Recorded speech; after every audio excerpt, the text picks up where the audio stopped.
आदाब। KP news 24/7 में आपका स्वागत है। मैं हूं मुस्तफा आदिल। आइए सबसे पहले देखते हैं मुख्य समाचार। सैयद मंसूर अहमद कादरी ने हजरत टीपू सुल्तान की जयंती को सरकारी तौर पर मनाने और इस दिन छुट्टी का ऐलान करने की कर्नाटक सरकार से की अपील। कर्नाटक में जाकर देखिए कैसे सरकारी योजनाएं लागू की जाती हैं। कर्नाटक के डिप्टी सीएम डीके शिवकुमार की बीआरएस नेताओं को नसीहत। प्रधानमंत्री मोदी आज सिकंदराबाद में चुनावी सभा को करेंगे संबोधित। अमित शाह समेत प्रमुख नेता होंगे शामिल। ₹1 में गैस सिलेंडर, हैदराबाद के एक उम्मीदवार का चौंकाने वाला वादा। दिवाली से पहले दिल्ली गुरुग्राम एक्सप्रेसवे पर भयंकर जाम, चींटी की तरह रेंगती दिखी गाड़ियां।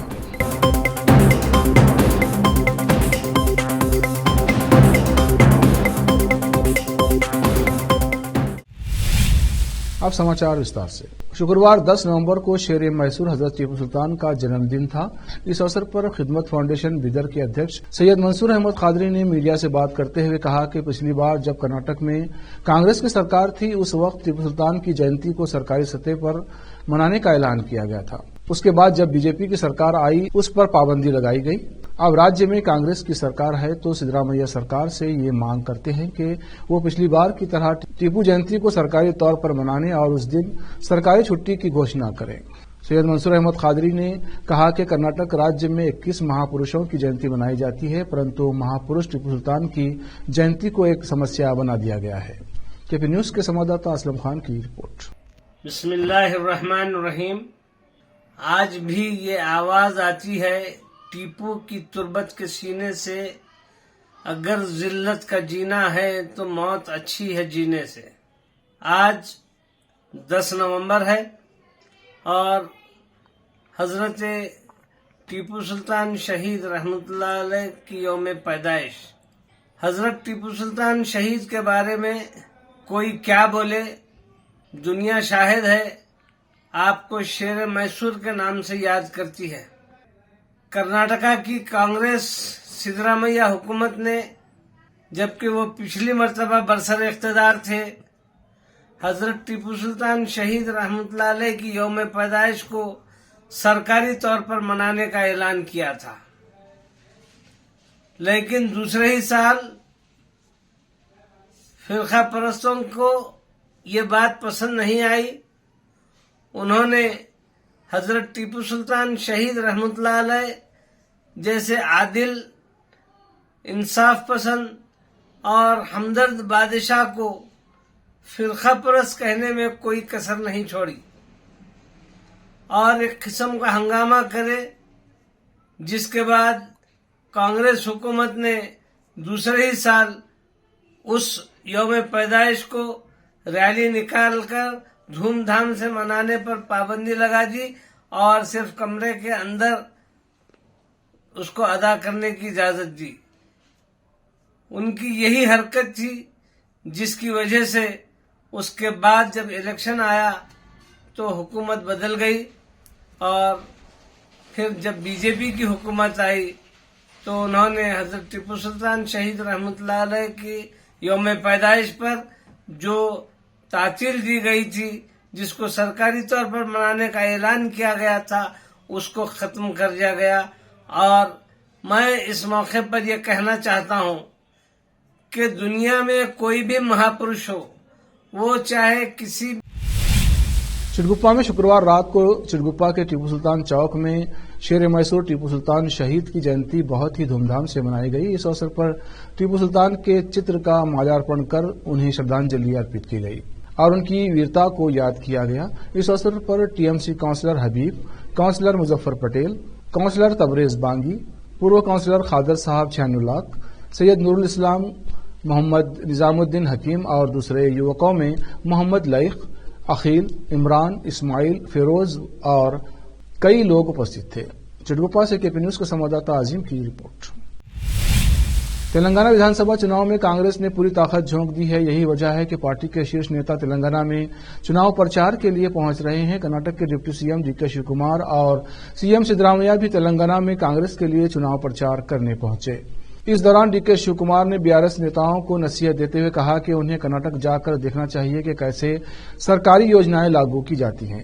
डीके शिव कुमार ने वादा किया कि अगर राज्य में कांग्रेस सत्ता में आई तो जनता से जो भी वादे किए जा रहे हैं वो सभी पूरे होंगे। शिव कुमार ने कहा कि मैं फिर से कह रहा हूं कि चंद्रशेखर राव, केटी रामाराव और बीआरएस के सभी नेताओं से कहना चाहता हूं कि हमने जो भी वादे किए वो सभी पूरे किए। अपने कार्यकर्ताओं, विधायकों को कर्नाटक भेजिए और हम दिखाएंगे कि कैसे जनता से किए वादे पूरे किए जाते हैं और वैसा ही हम तेलंगाना में करेंगे।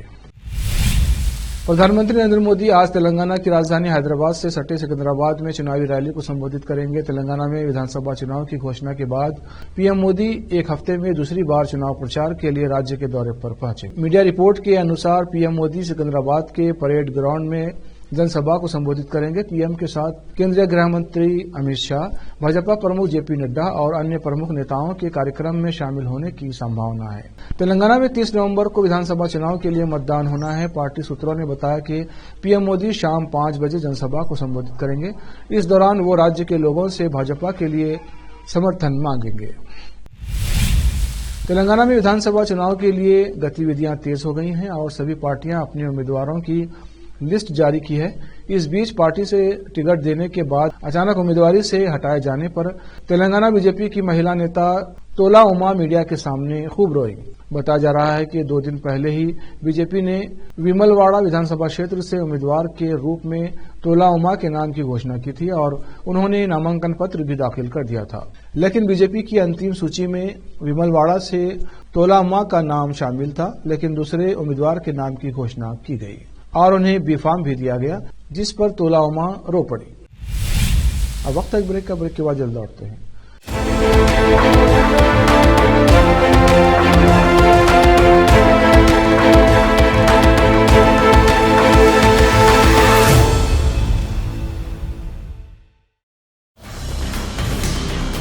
हिंदुस्तान के हर कोने में हम हैं मौजूद। 24 घंटे हालात पर गहरी नजर, खबरों से जुड़े चुपते सवालात और आपको दिखाता है धार्मिक, सामाजिक, राजनीतिक, लोकल और इंटरनेशनल न्यूज की सबसे बेहतर कवरेज, जो आपको रखती है हर पल बाखबर। देश और दुनिया भर की खबर के लिए देखते रहें केपी न्यूज 24/7।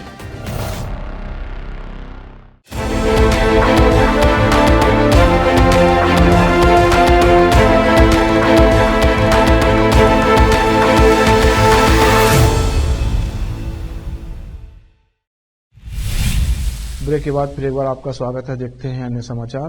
तेलंगाना विधानसभा चुनाव प्रचार के दौरान जहां दूसरी पार्टियों ने घोषणा की कि वे केवल 500 रुपये में गैस सिलेंडर उपलब्ध कराएंगे, जबकि बीआरएस ने अपने चुनाव घोषणा पत्र में लोगों को 400 रुपये में गैस सिलेंडर उपलब्ध कराने का वादा किया।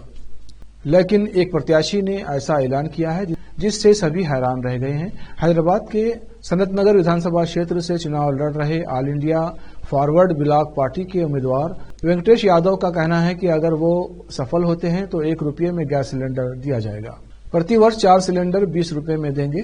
साथ ही 1 रुपये में इलाज और कानूनी सलाह का भी वादा किया गया है।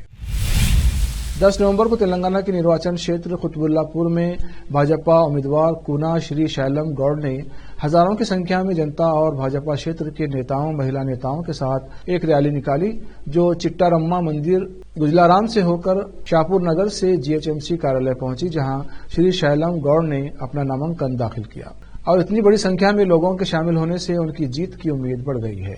कुतुबुल्लापुर तेलंगाना से केपी न्यूज के संवाददाता मोहम्मद निजाम की रिपोर्ट।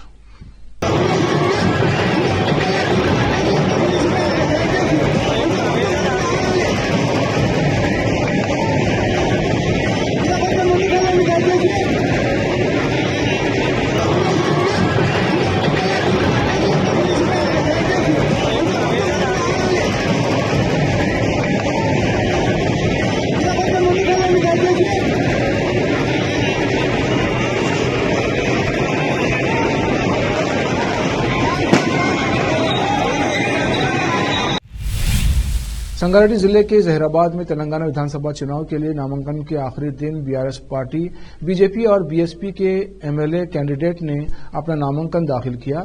केंद्रीय मंत्री नारायण तातू राणे ने भाजपा उम्मीदवार रामचंद्र राज नारायण के साथ थे। डॉक्टर ए चंद्रशेखर ने पार्टी कार्यकर्ताओं के साथ बड़ी रैली के साथ पहुंचे। बसपा विधायक प्रत्याशी जंगम गोपी अपनी पार्टी के कार्यकर्ताओं के साथ रैली निकालकर नामांकन दाखिल किया। इन सभी के साथ भारी संख्या में लोग शामिल थे। जहीराबाद से नेमतुल्ला की रिपोर्ट। శుక్రవారం రోజు రోజు అదేవిధంగా రోజు క్రిస్టియన్స్ కూడా పవిత్రమైన రోజు కాబట్టి ఈరోజు నేను వారాన్ని ఎంచుకొని ఈరోజు నామినేషన్ మళ్ళా రెండోసారి వేయడం జరిగింది కాబట్టి దీనికి ఈ ప్రాంతంలో ఉన్న రైతులు ఈ ప్రాంతంలో ఉన్న అన్ని మండలాల నుండి కాంగ్రెస్ నాయకులందరూ కూడా పెద్ద ఎత్తున తరలివచ్చి నా నామినేషన్కి వచ్చిన సందర్భంగా వాళ్ళకందరికీ కూడా మా నాయకులకు అదేవిధంగా వచ్చిన కార్యకర్తలకు పేరు పెట్టిన నేను కృతజ్ఞతాపూర్వకమైన నమస్కారాలు తెలియపరుస్తూ ఈ ప్రాంతంలో మనిషి హరీష్ రావు అనేటోడు అక్కడ తరలించకపోతున్నాడు, ఇక్కడ ఎమ్మెల్యే సైలెంట్గా చూసుకుంటూ కూర్చున్నాడు కాబట్టి ఖచ్చితంగా 3వ తారీఖు తర్వాత ఈ హరీష్ రావు అనేటోడిని ఈ సర్పట్లకు కూడా రానియకుండా చేసి మన ప్రాంతంలో ఉన్న ఫండ్స్ మనకు వచ్చిన ఫండ్స్ను ఖచ్చితంగా మన ప్రాంతం అభివృద్ధి కొరకు తప్పకుండా నేను చేస్తానని చెప్పేసి నేను ప్రతి దగ్గర కూడా వాళ్ళకు నేను వాగ్దానం చేసిన అదే వాగ్దానంతో అది కాకుండా కూడా ఈరోజు 6 గ్యారంటీ స్కీమ్లు ఏవైతే సోనియా గాంధీ గారు ఇచ్చారో వాటిని తప్పకుండా ఒక్కటి మిస్ కాకుండా ఈ 6 గ్యారంటీ స్కీమ్లను అన్నింటిని కూడా ప్రజల్లోకి తీసుకుపోయి సుభాష్ చంద్రశేఖర్ అనిపించుకునే విధంగా నేను పనిచేస్తాను। श्रीनगर की मशहूर डल झील में शनिवार सुबह लगी भीषण आग में कम से कम 5 हाउस बोट्स जलकर राख हो गई। दावा किया जा रहा है कि झील के घाट नंबर 9 पर खड़ी एक हाउस बोट में सबसे पहले आग लगी, जो तेजी से फैल गई और आसपास के 4 हाउस बोट्स को अपनी चपेट में ले लिया। 5वां बोट जलकर खाक हो गई, जिसकी वजह से कुछ देर के लिए पर्यटकों में डर का माहौल बन गया था। आग लगने के कारणों की फिलहाल जांच की जा रही है। हालांकि शुरुआती रिपोर्ट से पता चला है कि आग लगने का कारण शॉर्ट सर्किट हो सकता है। इसमें अधिक जानकारी की प्रतीक्षा हो रही है। सूचना मिलने के तुरंत बाद अग्निशमन विभाग की टीम मौके पर पहुंची और आग को काबू कर लिया।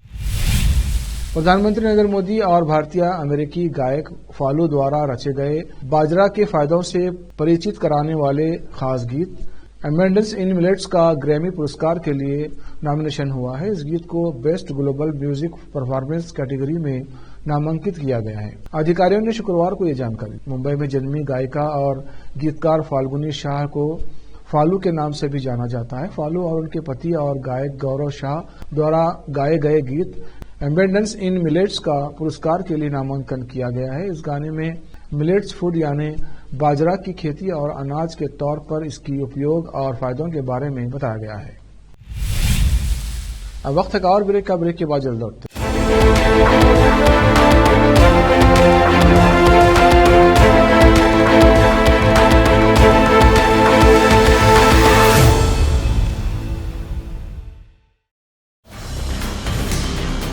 हिंदुस्तान के हर कोने में हम हैं मौजूद।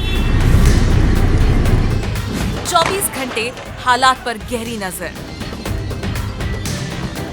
खबरों से जुड़े चुपते सवालात और आपको दिखाता है धार्मिक, सामाजिक, राजनीतिक, लोकल और इंटरनेशनल न्यूज की सबसे बेहतर कवरेज, जो आपको रखती है हर पल बाखबर। देश और दुनिया भर की खबर के लिए देखते रहें केपी न्यूज 24/7।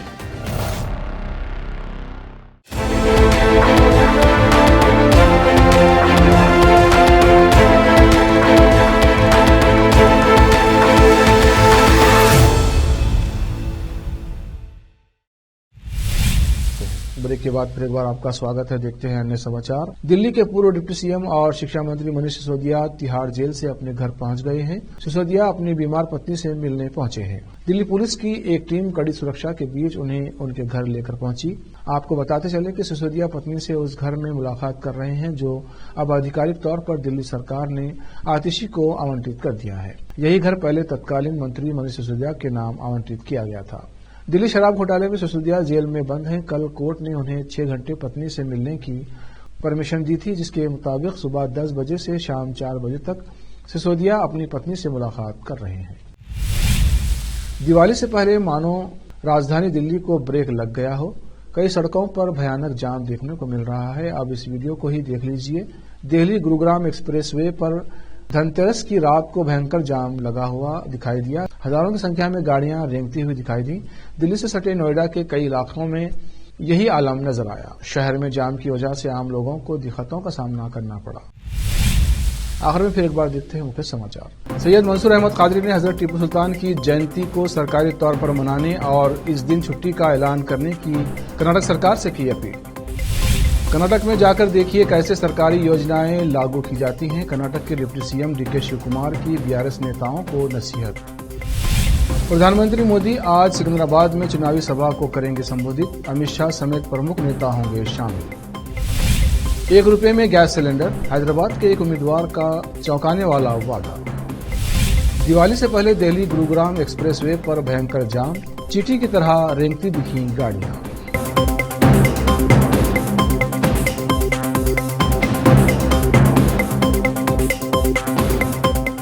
केपी न्यूज में इतना ही। देश प्रदेश के समाचारों के लिए देखते रहिए केपी न्यूज 24/7। धन्यवाद।